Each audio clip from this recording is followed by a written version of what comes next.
سابق صدر عارف علوی کا عمران خان کے متعلق حالیہ بیان سوشل میڈیا پر وائرل ہے۔ اس موقع پر ہم مناسب سمجھتے ہیں کہ اس حوالے سے مرزا جہلمی کے دعوے بھی آپ کے سامنے پیش کیے جائیں تاکہ اس تناظر میں مرزے کے متعلق بھی آپ فیصلہ کر سکیں۔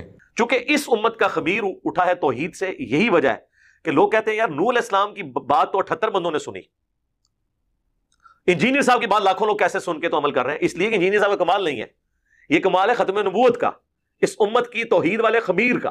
اب مجھے بتائیں، اگر لوط علیہ السلام کو یہ پتا چل جائے کہ انجینئر صاحب کے سٹوڈنٹس 20 لاکھ سے زیادہ ہیں جو سبسکرائب کیے ہوئے ہیں، تو ان کے لیے قابل رشک بات ہوگی کہ نہیں؟ تو ہم یہ بتائیں گے کہ ہمارا کمال نہیں ہے، یہ ختم نبوت کی برکت سے یہ امت توحید ہے۔